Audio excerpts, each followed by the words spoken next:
Episode 49, O Captain, Not My Captain, originally posted April 5, 2021. Are you Marvel or DC? It's the age-old question that has long been debated back and forth between comic book readers.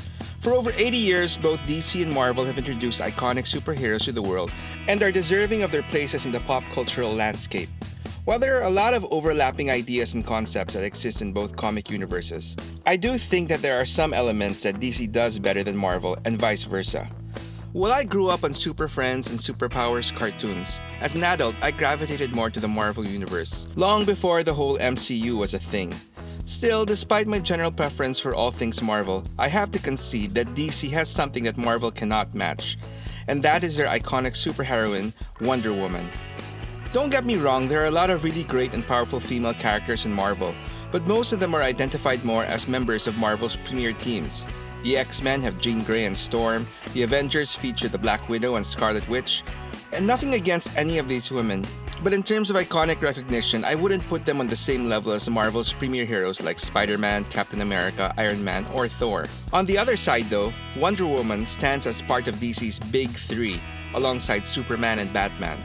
For years, Marvel just really had no answer to Diana Prince in my opinion, and it was only until recent times that they decided to try and do something about this. Despite being introduced way back in the 1960s, for the greater part of her existence, I wouldn't really consider Carol Danvers as a prominent character in the Marvel Universe. Now, I may be wrong about this, but the impression that I got was that she was introduced as a supporting character to the then Kree superhero Mar-Vell, better known as Captain Marvel. It wasn't until a few years later when she received her own superhero identity, which in itself was a female version of Mar-Vell, appropriately called Miss Marvel. Now, when I started seriously reading comics in the late 80s, Mar-Vell was long dead, and Carol Danvers was basically benched in a comatose state with her powers and memories having been absorbed by the mutant Rogue. In fact, back then, there was another Captain Marvel going around doing all the superheroing, Monica Rambeau. Growing up, it was Monica who was Captain Marvel for me, and she was one of my favorite Avengers. She was even the leader of the East Coast Avengers at one point. Eventually though, Carol Danvers slowly worked her way back into the Marvel Universe, first as the cosmic hero Binary, and then later as Warbird. Soon enough though, she got back the Miss Marvel moniker as Monica Rambeau took a back seat, and later re-emerged a short time later under the new superhero name Photon.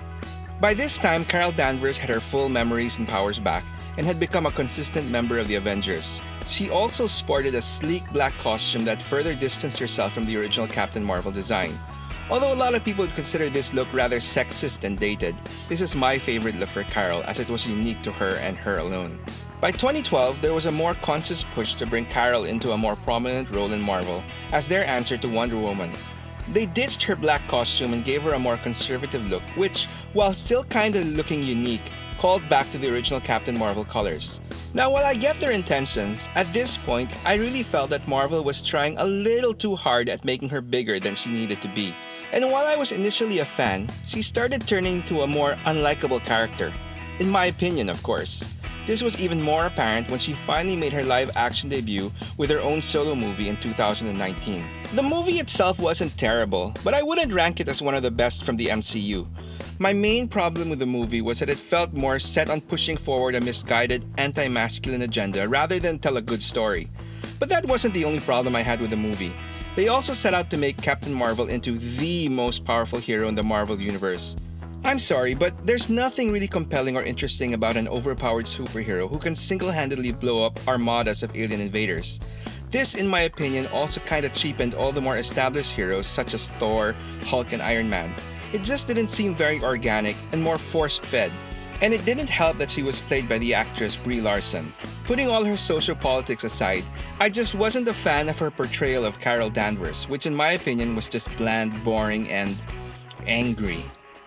Anyway, at the end of the day though, if you enjoyed the movie and you like the MCU character, then you win. It just wasn't for me. On the brighter side, it does seem like the upcoming follow-up movie, The Marvels, coming out later this year, seems to be a little lighter.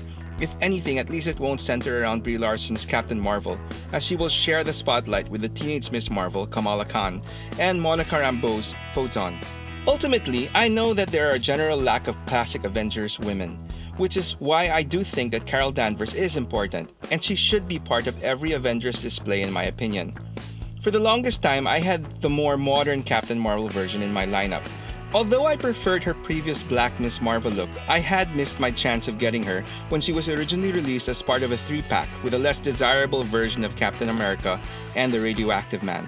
These days, that figure is one of the most expensive Marvel legends in the secondary market. But as my dislike for the modern Captain Marvel grew, the desire to replace her on the shelf with my preferred Miss Marvel got stronger. Since I couldn't bring myself to pay secondary market prices, I initially looked into getting one customized. Eventually though, I lucked out big time as a good friend of mine offered to sell me his Miss Marvel at a generously discounted price. So, all's well that ends well.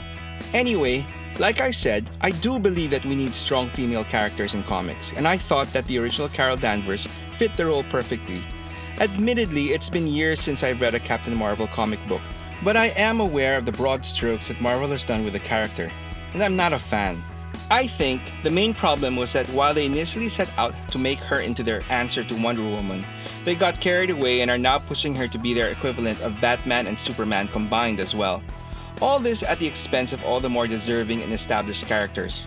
Carol was more interesting and effective as the low-key powerhouse of any modern Avengers lineup, but not as the center of the Marvel Universe. No, thank you.